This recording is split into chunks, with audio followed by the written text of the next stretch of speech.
You are watching Premier Sports Network's exclusive content, Mongolian Basketball League. One-on-one.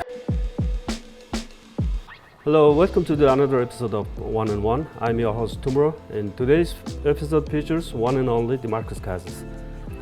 Thanks for taking the time and doing the interview with us. Thanks for having me. We really appreciate it. How did you first get involved with the basketball, and what or who inspired you to pursue it seriously? Well, I started off playing football. I had football dreams. I'm from a football state, Alabama. Mm-hmm. So I had football dreams growing up. Obviously, physics and genetics didn't quite have me Too tall? fit for football, and eventually it just became an issue for me as far as, I was playing 3 grades up, and it just wasn't matching up for me physically. And my mom was like, she felt out, I ended up hurt in a bad way if I continued to try to play football. So it was a short period of where, it was maybe about a year or so in my life where I wasn't active in a sport. So life happened, and I hit a couple obstacles in my life, and the way it started with basketball, I was actually in school, and I was walking through the hallways, and our AAU coach, he was a recruiter, and he saw me, and he thought he was looking for high school kids. I see. And at the time, this was 7th grade, so at the time I was maybe 6'3", 6'4" at the time. And he thought I was a high school kid, so he started having conversations with me, and and then eventually asked me my age, and I told him.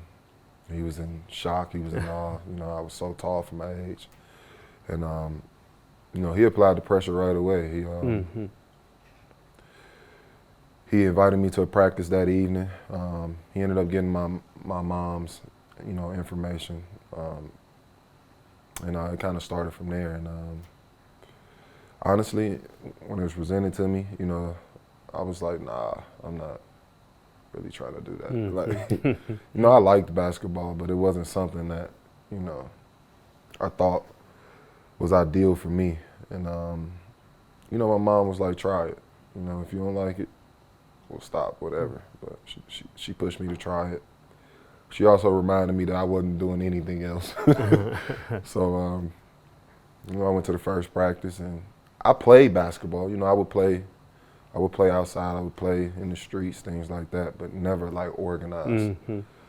So, I went to the practice, and the rest is kind of history. It ended up going pretty well, and I started enjoying it, and the rest is history.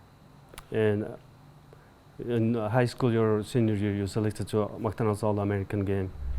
I was. Senior year, McDonald's All-American, Jordan brand classic game. I ended up committing to Kentucky as well. I kind of had a rough recruitment process as far as picking schools, but eventually I think I made the perfect choice, and it just went from there. I understand you followed the coach Cal. Yes. From Memphis to when he went from Memphis to Kentucky, and what kind of influence he has on your life? Man, he taught me how to be a pro. He taught me how to, carve out my own niche in the game, and he just taught me the small detailed things into what makes you, a good player all around. And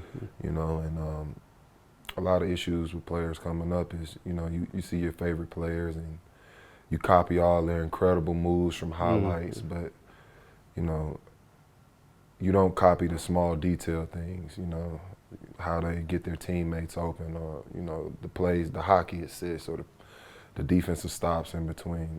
Kids enjoy highlights, and I was a victim of that as well. So and I think that's just a thing for that transition from high school to college anyway. It just becomes where small detail things are more important in the game who's the most talented or who can score the most points. What is the most memorable moment in your career at Kentucky? And that's a tough question. I had so many incredible memories.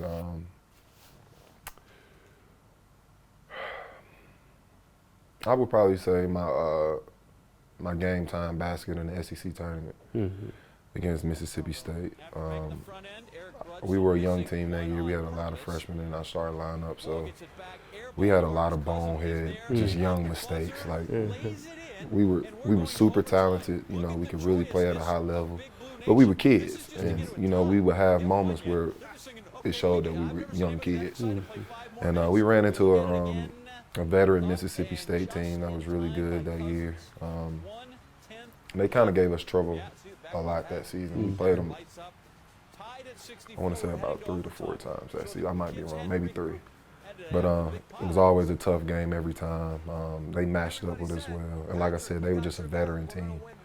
And they had our number by the time, you know, we got to the tournament. So that was probably the best game they played against us in the SEC tournament. And we were down at a certain point, and we drew up a play for John to get a shot off, and you know, it didn't go quite how we wanted it to, and I ended up getting the offensive rebound and getting a quick tip in, and was able to tie the game and take us into overtime to where we eventually won the SEC tournament. So I thought that was a special moment, not only just for myself, but for the entire team. Winning your conference in college is extremely hard. That's a big deal. It's extremely hard to do. So for us to do it as freshmen, you know, and you know, eventually go on and compete for a national title. But that was a really special moment for me. With that Kentucky program, even later on after you left, there was so many good players. Now in the league, there's so many Wildcats. So you guys obviously had a connection still. Well, we're kind of considered like when it comes to the Cal era, we're considered like the originals. Like, we take pride in the influence, you know, we brought to, you know, just Kentucky and in that time period, because obviously Kentucky is Kentucky, but in that time period, we had a lot of influence with just young guys and one and done and high talented NBA guys picking that school and also trusting in Cal. And they saw how the relationship worked with us. And, I mean, it was guys before that. Cal has a track record. He did it at Memphis as well with Derrick Rose and Tyreek Evans. Yes. So, but he went to an even bigger stage in Kentucky, and it just became a huge thing to where it was just so much talent coming in and trusting in Cal to prepare them for that next level that these young guys were trying to achieve. And you know, one of the biggest messages he always pushed us coming in was, you know, it was always about standard. It was always, you know, reminding us that how much of an influence we had in every guy that was coming behind us. And he wanted us to be those guys that created that standard, that culture.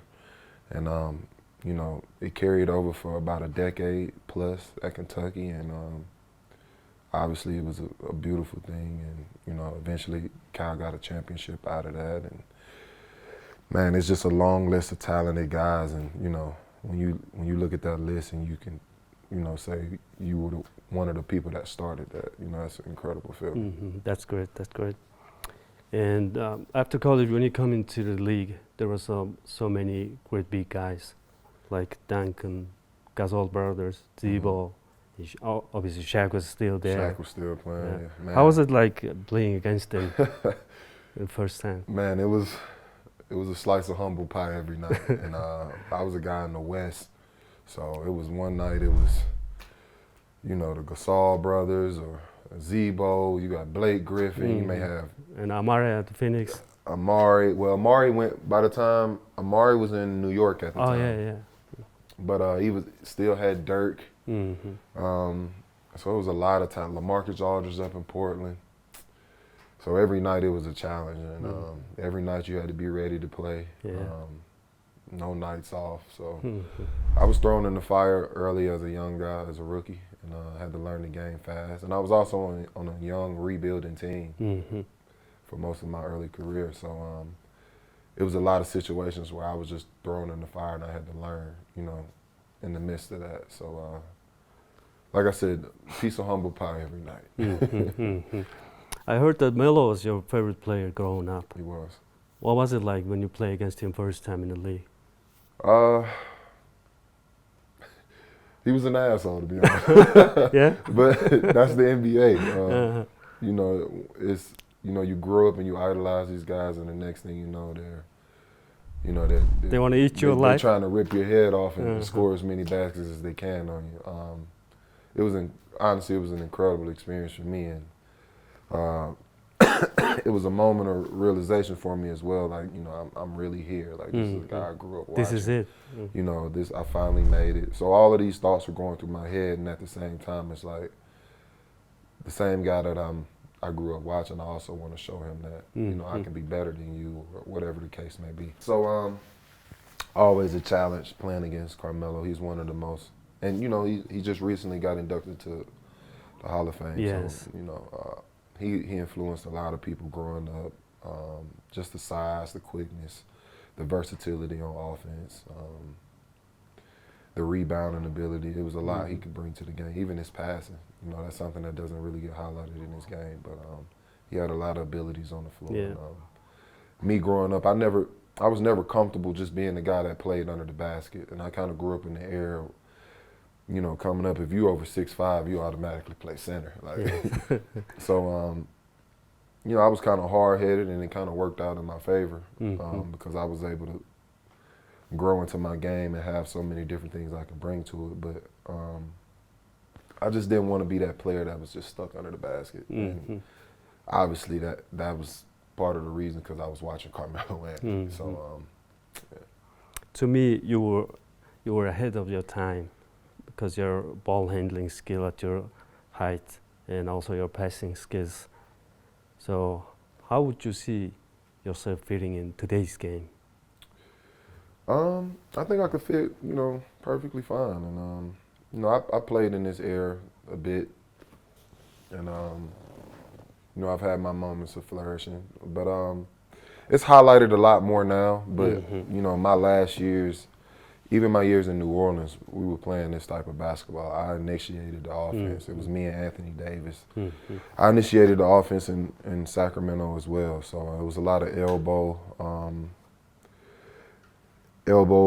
post elbow type work, and playing from the elbow and things like that. So I played in that era. So obviously I could do it at a high level, and it's just so much more magnified now, especially with guys like Giannis, Jokic, and Embiid, and they're getting these MVP, accolades and things like that. So it's bringing a lot more awareness to how they play the game now.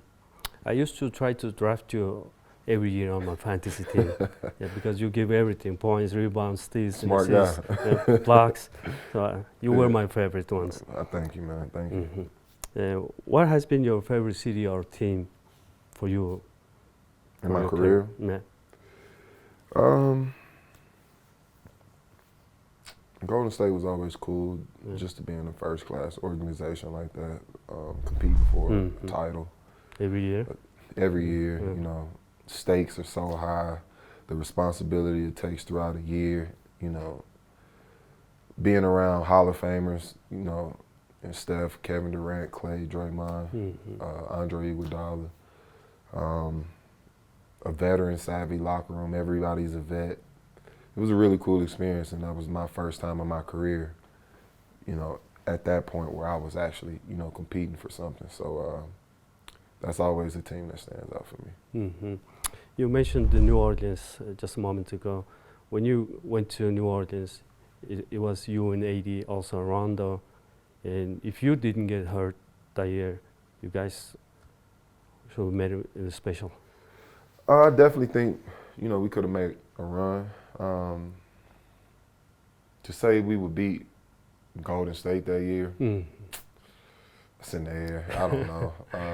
I'm a competitor, so I always side with myself. So I'm a bit biased. But with that being said, Golden State was such a machine. They also had Kevin Durant at the time, so unstoppable. They were a really tough team to beat, and those guys are in the prime of their careers, the early prime, because I consider those guys still in their prime now, but the early prime of their careers. But to say we would be able to beat them, I don't know. I do know we were a matchup problem, two versatile bigs that also knew how to, play alongside each other, so that's a matchup problem for anybody. But they just had so much firepower, so I don't know. I do think we would have challenged them. We challenged them in the regular season. We had really close games every time we played. Obviously, me and AD found so much success, against that team because they had to pick their poison.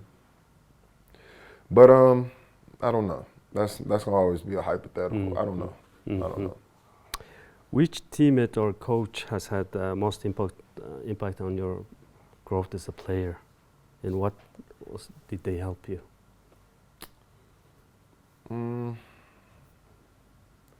Well, early on it was Mike Malone when we had the opportunity in Sacramento, and that's somebody I grew really close to really quickly. Obviously our relationship was short-lived because the Kings, business got involved, but he really helped me take that next step in the game, as far as, figuring out how to be a leader, figuring out how to win, figuring out how to get guys around me that, make them better and also make myself better. So he had a huge influence on me at a young age, and it was just unfortunate that it was short-lived. And then obviously you see, he's now a championship coach. Yeah. He has one of the best players in the world, and it just all makes sense. So, yeah. As a leader on the court, how do you motivate and support younger players? It's tough because it's almost like a form of parenting. Like, you want to give that tough love, but you also don't want to, kill their spirit, destroy their confidence. So it's always a tough line. But it's also a situation where when you're a young player, you gotta want to go through those moments, the ups and downs, and understand that, everything isn't gonna always go great, and everything's not gonna always be bad. You just gotta kind of roll with the punches. But it's tough. Try to encourage as much as you can. Obviously, when they have their great moments, you want to be their biggest cheerleader. But in their bad moments as well, you want to critique them, you want to teach them, but also keep their confidence high. So, like I said, it's a tough balance, especially in the midst of a game. Obviously, it's easier in practices or when you're just hanging out and talking, but in the midst of the game, that's usually when it's the hardest because there's so many emotions in the game, so many ups and downs. So, but like I said, it's a form of parenting, and not trying to, make anybody feel less than. I'm just kind of using the example, but it's a form, and you just got to find the balance.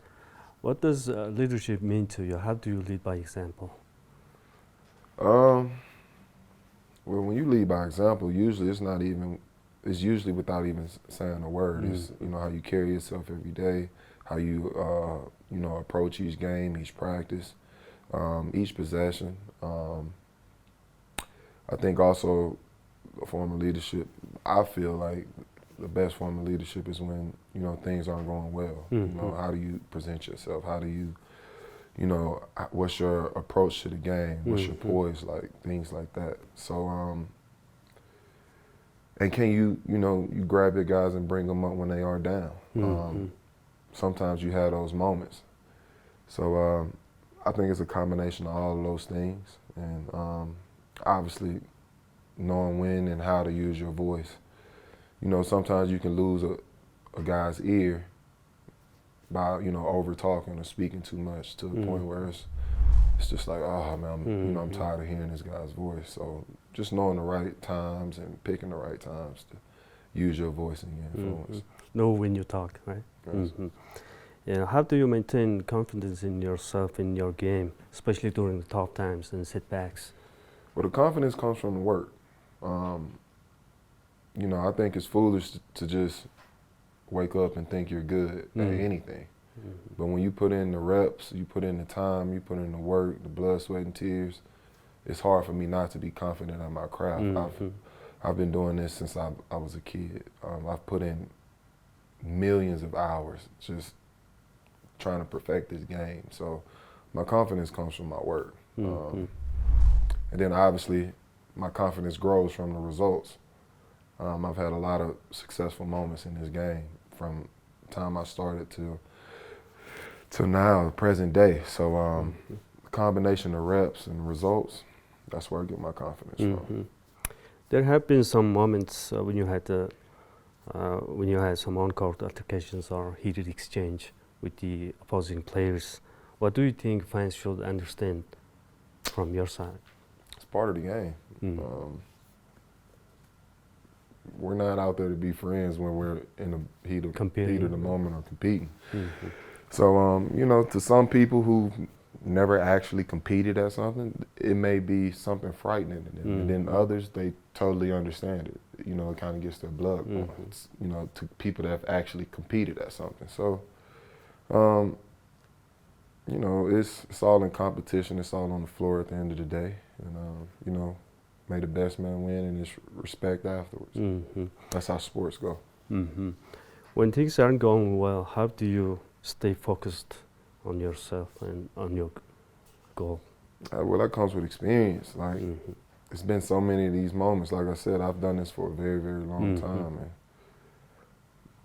as many good moments I've had a lot of bad moments as well. So, and at the end of the day, that's called experience. That's the experience of the sport. So, when you've been through the fire enough times, you know, most feelings that come throughout the game, you've had them before, so you know how to deal with it. And now let's talk about Mongolia and playing here. What inspired you to join Mongolian Basketball League? Well, obviously our owner, Naba, presented the opportunity, and the opportunity made sense on both sides. I'm at the point of my career now where, you know, I want to try these different leagues, you know, visit these different places, and just enjoy this part of my career.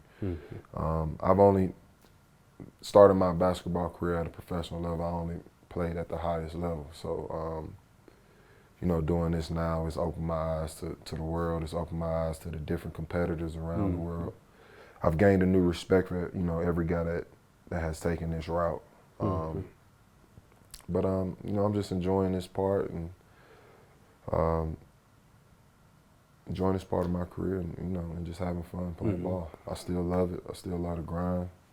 So, you know, I try to sit down and be like, you know what, I'm done. And 2 weeks in, I got the itch to go play basketball again. So, you know, it just made sense. And on top of playing basketball, you got to travel around the world and experience different cultures and customs. Must be interesting, right? It's very interesting, and it's just crazy, you know, that the game of basketball can open so many doors for me in life. Get to meet all these different people, do different business. I learn from different cultures. It's things that I learn from these different cultures that I try to apply to my life and my family's life, and it's really opened my eyes, and you know, I'm really appreciative of, you know, these opportunities late in my career like this. What has been like playing with the Cheelain Bottoms? Obviously, young team. And what was your role within it? What was my what? Role when you joined the team? Well, signing, you know, Nava made it pretty clear what I was signing up for, so I understood the assignment. And you know, part of my responsibility was making the guys around me better. Obviously, my on-court responsibilities, there was a lot of stuff business-wise, but my on-court responsibility. And I think I did my job. I feel like we watched a young group grow. And I try to, even after our game, you know, I gave them so much credit. Like, you know, when we got here, there was a lot of people that thought this was a joke, right? Yes. And you know, the odds were against them. A lot of people counted them out. And you know, I even heard, you know, how people felt about them at the beginning of the season. They thought they were a 10 seed team. And, you know, just for our results to come out the way they did in such a short amount of time, you know, no backup point guard. I thought T was incredible, man. Yes, he grew so much in the midst of the playoffs. Like, that is so hard to do. Yeah. And he grew right in front of us. And, you know, he had a lot of great moments for us. Big shots, big possessions. And, you know, we were able to take a team like the Broncos to, you know, Game 7 of the semifinals. Being a team that wasn't even supposed to make it past the first. Yeah, so, that's true. Credit to that team, and I'm so proud of the group. Like,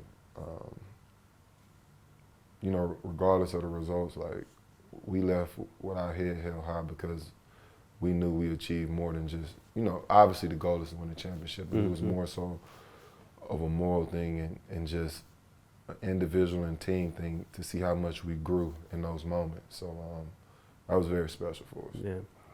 I need to remind many people that most of these players were the bench players 2 years ago. I know.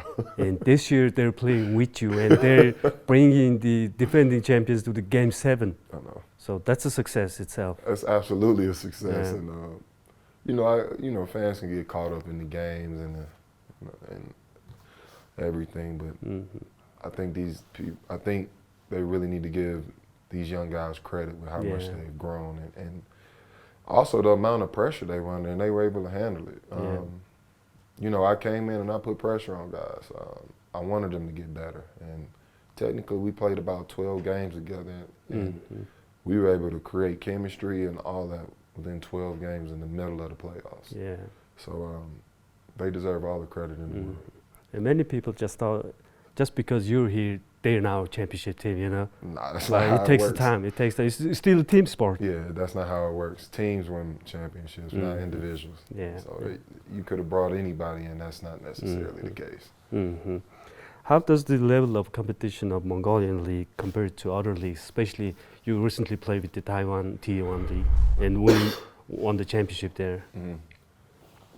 I think it's on the right path. I think it's definitely, obviously, an underrated league when it comes to being known like that. But as far as competing and the players here, top level, I enjoy competing against every guy here. The way they show respect and compete at the same time, I love it. Obviously, there's some things to clean up, especially official-wise. But you know, that's usually how it goes in up-and-coming leagues. But as far as the players, the organizations, the owners, the way they carry themselves, you know, even the platform, the fan, like everything's A+. And I think it's on the right path to become one of the top Premier Leagues.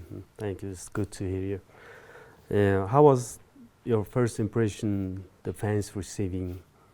Great. Like I said, the fans were incredible. The fan support is unreal. And it's been that since, you know, I stepped foot off the plane. I got off the plane and I had a crowd of fans. So the love was there. They made me feel, you know, super comfortable. They made it an easy transition for me, and I felt the support right away. So the fans have been incredible.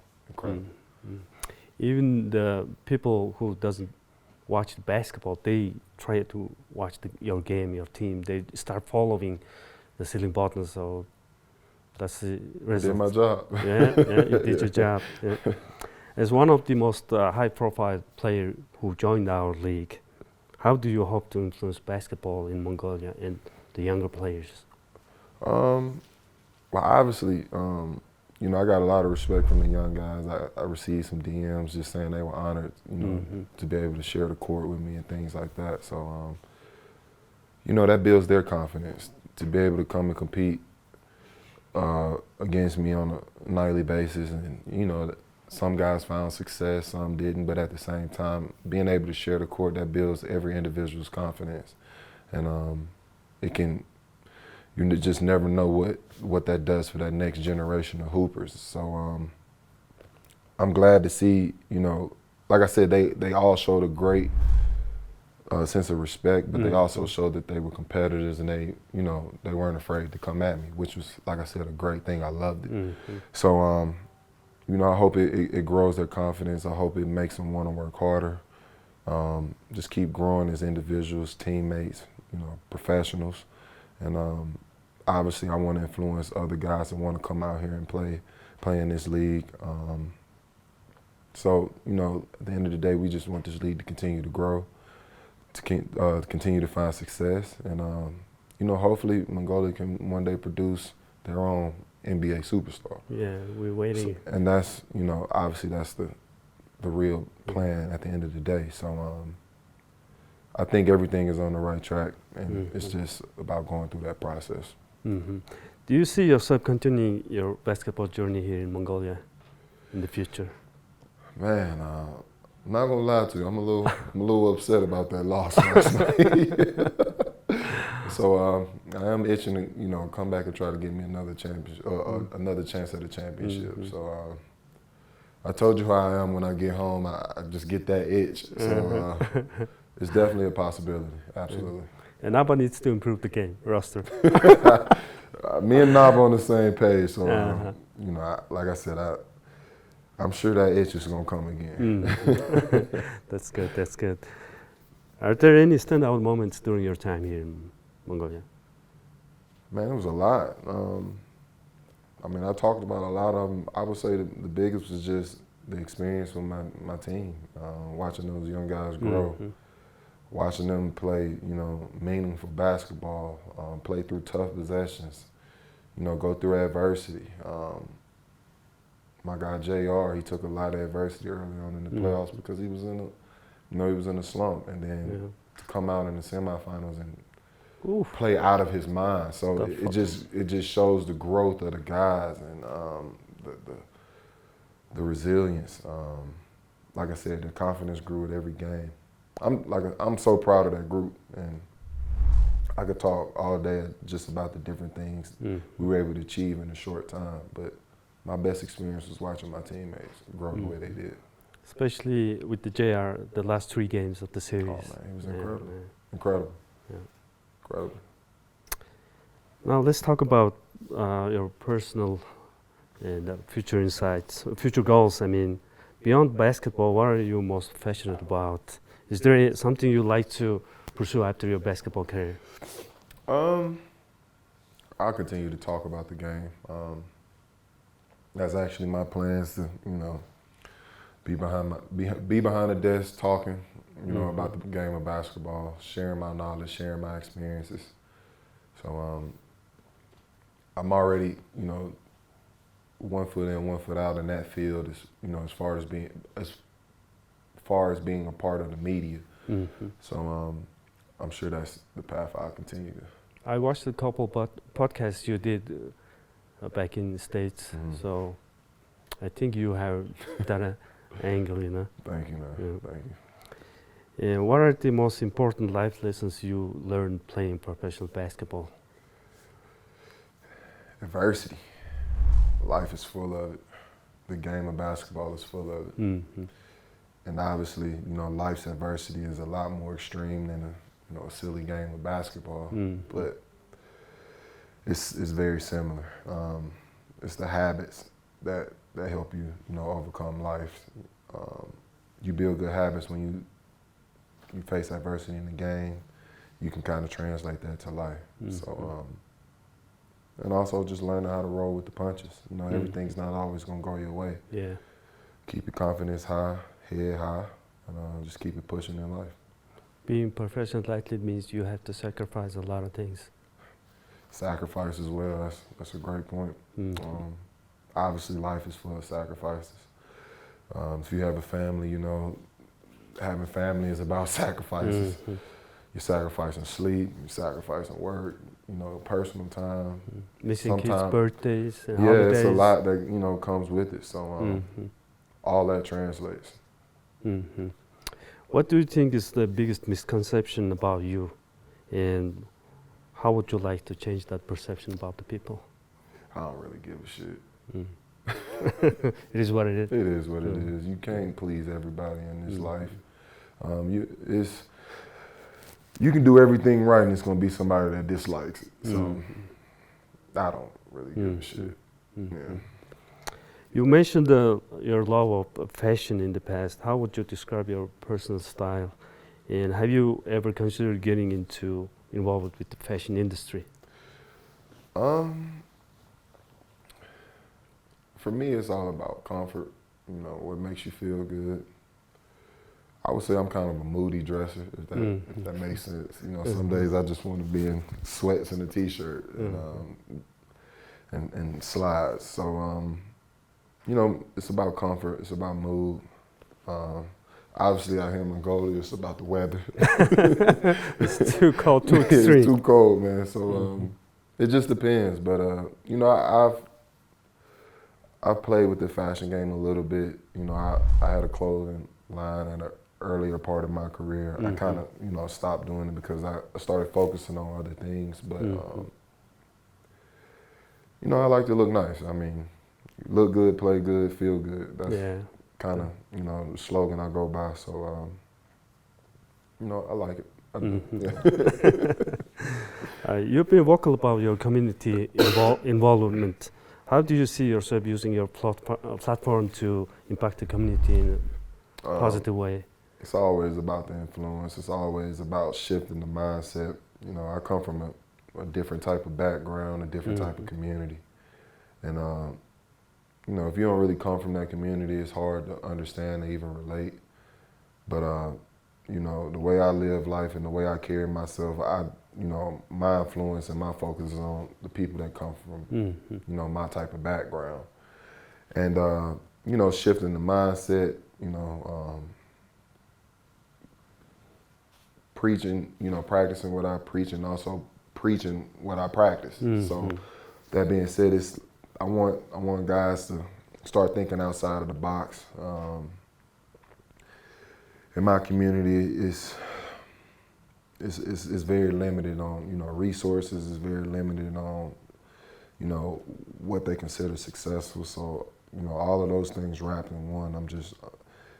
I'm trying to shift the mindset. I'm trying to shift the standard. And if it's by influence, if it's by talking, just having a conversation, or watching from afar. That's my purpose. What hobbies or activities do you enjoy doing in the downtime? Is it outside of basketball? Man, as of lately, since COVID, I'm big on the video games again. Yeah, so What's your game? Madden? I like Madden. I like college football. I love Call of Duty. Those are pretty much my go-tos, but I do a lot of gaming nowadays, and that's also kind of like my self-isolation time where I just have my time to myself. So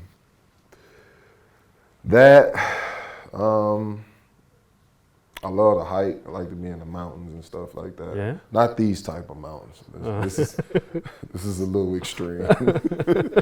One with the pathway? Yeah, a nice little scenic route hike. But I like the outdoors. I like to do things like that. So that's me for the most part. What's something you always wanted to try to accomplish but never do until now? Something I want to accomplish that I've never done? Never tried or had a chance? I want to put together an album. I want to put like a music album. I want to do an R&B album and I want to do a hip-hop album. I've never had a chance to. I've never done it, but I'm a huge music head. I love music. It's not a time in the day I'm not listening to some music. So probably that. Who's your favorite artist then? My favorite what? Artist? Actress? Artist you listen to. Artist, yeah. Man, it's a wide range for me. I like Drake. I like Kevin Gates. 2 Chainz.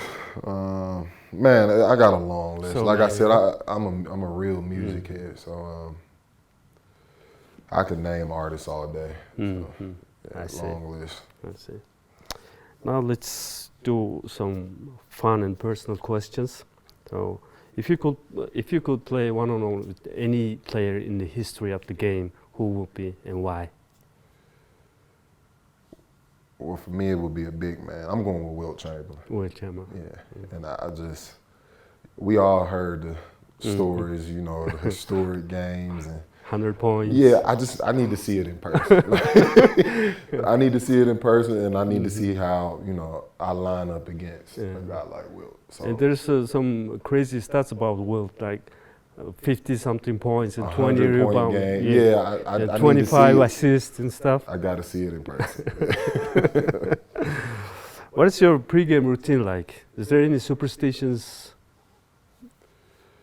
Probably the only thing is, and I don't consider it a superstition, but I pray before the game. You know, obviously you want your health. So that's the biggest thing for me, just, you know, going in healthy and coming out healthy. What's one thing your teammates would say is your best quality? And what's something they might say you need to work on? My fire. Fire. Yeah. That goes for both questions. That's how I figured instantly. And thank you, Boogie. It was a pleasure talking to you, and thanks for taking the time and doing this interview with us. Yeah, this was great. Good luck with your future endeavors, and hopefully I'll see you back in Mongolia. Yes, sir. We'll see. I want that chip. All right, man. Thank you. Yes, Thank sir. you. Yeah. All right.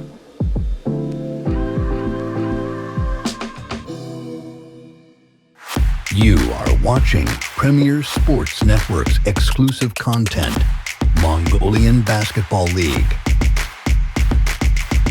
1-on-1.